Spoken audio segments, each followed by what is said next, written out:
Jean Gilbert a déterminé ma vie. Et ma vie serait sans doute totalement différente sans lui, sans la rencontre.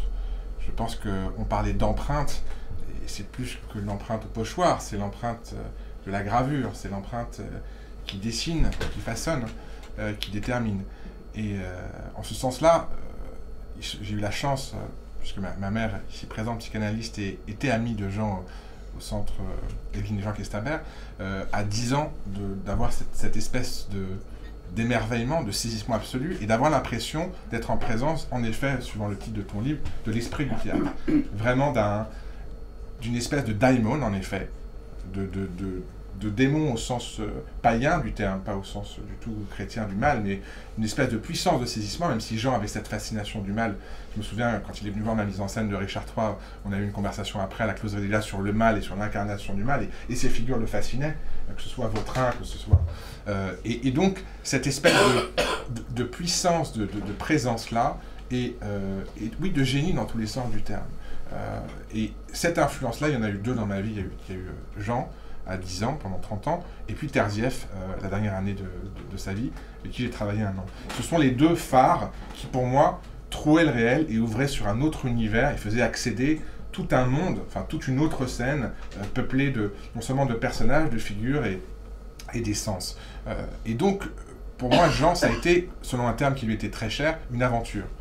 Jean avait ce terme d'aventure essentiellement à la bouche, l'aventure théâtrale, l'aventure du théâtre, et d'événements, parce qu'il s'agissait bien que quelque chose survienne et dérange la médiocrité du réel et de la vie, et que quelque chose d'autre advienne. C'était le sens d'ailleurs de ce que vous avez fait au Théâtre du Nord-Ouest sur l'aventure et ces moments d'aventure.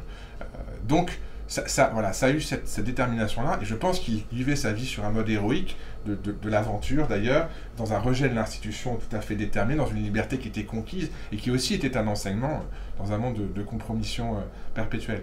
Donc voilà, cette dimension d'aventure, et puis d'enjeu. Jean, c'était l'enjeu. Je me souviens de masterclass où ne joue pas le jeu, ne sois pas sur le jeu, sois dans l'enjeu. Quel est l'enjeu qui fonde le jeu? C'est-à-dire ce socle-là, et pas forcément de sens, mais d'éclat, de poésie, de choses qui, là aussi, n'étaient pas à la surface, mais partaient d'un essentiel pour fonder les choses. Et donc de Jean, je pourrais dire qu'il me reste tout, au sens où, évidemment, ce sont les spectacles, tous les spectacles Vautrin, mais qui étaient extraordinaires. C'est vraiment j'ai demandé à Jean son adaptation, qu'il a eu la gentillesse de me transmettre, et qu'un jour, j'espère, en hommage, j'espère mettre en scène avec une petite quarantaine de comédiens, ce qui évidemment est très simple de nos jours, mais c'était un spectacle inouï, comme on a pu le voir, avec cette incarnation de Jean, cette traversée du mal et cette fascination qu'il avait. Je me souviens des possédés, des démons qu'il avait fait aussi, et je me souviens de l'entracte des démons, ce qui pour moi était très longtemps une image du théâtre. C'était en 2 parties, et j'avais peut-être 12 ou 13 ans à la Cité internationale, et j'ai poussé la porte vraiment en chenappant à l'entracte, et j'ai vu tous les comédiens en costume, attablés, en train de manger. Et pour moi, le théâtre, ça a longtemps été ça. C'était les personnages dans une grande table qui étaient en train de manger tous ensemble, alors que le public était dehors en train d'attendre. Et puis, avec Éric Auvray, qui était là en fantastique Kirillov, enfin voilà, avec Cynthia Gava et tant d'autres. Donc voilà, il y avait cette fraternité, cet esprit de troupe-là. Je pense au Roi Lear, évidemment, avec toutes ces aventures, les cabarets poétiques, il y en a eu tellement ici. Et cet humour de Jean qui était capable de passer avec un esprit très potache de Platon jusqu'aux Folies Bergères dans la même phrase. Voilà, donc c'était cette espèce comme ça de grand mélange. Et puis toutes ces vies qu'on a évoquées, qui ont résonné ici, le comédien, le metteur en scène extraordinaire, qui avait tutoyé littéralement tout le monde, Casares à Camus, bien sûr. Le pédagogue, je l'avais fait intervenir dès que je pouvais, donc à Nanterre en études théâtrales, à la rue Blanche, enfin, dès que j'ai pu faire venir Jean pour qu'il y ait une rencontre, les étudiants avaient l'impression de voir une figure d'un autre monde, littéralement, enfin, quelque chose qui les a marqués profondément à chaque fois que j'ai pu le faire. Et ces masterclass au 13e, où je voyais les psychanalystes et les psychiatres tout aussi déplacés, donc c'était assez magique. Et puis l'intellectuel, c'est quelqu'un qui était capable de parler de tout, hein, de philosophie, avec une modestie, et puis un esprit critique, effectivement, une vraie position.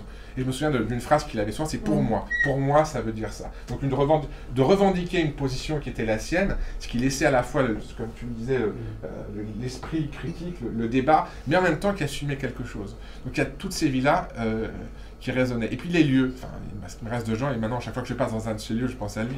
Il y a du Nord-Ouest, le dernier, ici, où je suis vraiment ému de revenir. La Cité internationale, la Maison de la Poésie, la Closerie, où il aimait donner ses rendez-vous. Enfin, voilà, il y a tous ces lieux de mémoire. Et puis on avait fait un concert en son hommage, enfin un cabaret il y a quelques années aussi chez nous. Voilà, donc voilà, juste pour conclure, ce qui reste de Jean, c'est cette humanité-là, mais au sens le plus fort du terme et le plus complexe du terme, de rencontre, de dialogue, de fraternité, d'esprit de troupe, à partir d'individualité assumée, de rencontre. C'est une puissance, effectivement, vraiment une puissance incroyable de travail, d'énergie, bien sûr, mais aussi une puissance critique. Et moi, j'aimais ces colères. J'aimais quand Jean commençait à partir en colère en disant « je suis contre notre époque », enfin, une espèce d'emportement comme ça, de puissance, de déflagration. Et une fois, d'ailleurs, la seule fois, en 30 ans, il s'est énervé contre moi une fois. J'ai eu cette chance-là de ne pas avoir plus d'une fois. C'est peut-être parce que je ne suis pas comédien. C'était après un débat que j'avais organisé à Nanterre sur le Héros. Il avait participé, puis Alain Badiou avait parlé. Il était très énervé contre Alain Badiou. Et j'avais eu le malheur de dire que peut-être, j'étais pas d'accord avec Badiou non plus. C'est moi qui animais le débat. Mais j'ai eu le malheur de dire que oui, j'étais pas d'accord, mais quand même. Et là, Jean est parti dans une espèce comme ça de fureur. Et il s'est excusé 3 fois. Il m'a laissé un message, il m'a envoyé un mot. Donc il avait à la fois cette espèce de colère et puis de gentillesse comme ça, de douceur absolue. Et voilà. Et donc, oui, je terminerai sur ce mot d'esprit simplement. C'est que pour moi, c'est un esprit incarné, c'est un esprit dans toute sa puissance et qui donc demeure avec nous. Et peut-être que je pensais pas forcément lire quelque chose, parce que je te l'avais dit, mais il y a peut-être une chose que je peux lire très brève. Mon imprimante ayant rendu l'âme, je n'ai pas imprimé. C'est un texte que je viens d'écrire qui s'appelle Un rêve de théâtre, qui vient d'être publié. Et je pense que jamais je n'aurais pu écrire ce rêve ou l'imaginer sans Jean. Donc je l'ai écrit en pensant à Jean, pas pour Jean, mais en pensant à Jean. Je vous en lis juste le début, publié ce mois-ci à la Revue littéraire. Quel théâtre rêvons-nous?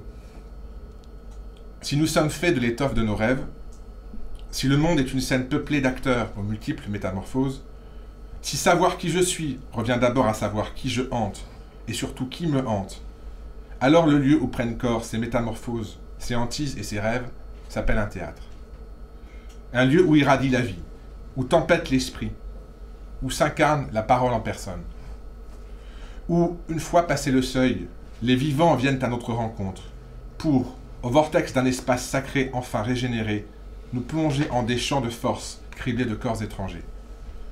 Un lieu où l'intensité du sens se fait sensible. Un lieu pour voir, traduction littérale du théâtron grec, et par conséquent, un lieu où voir s'entend autrement. Un lieu autre, hanté par l'autre, autre scène, autre monde, autre moi, où tout est toujours double et dédoublé, scène et salle, acteurs et spectateurs, comédiens et personnages, réalité et fiction, texte et représentation.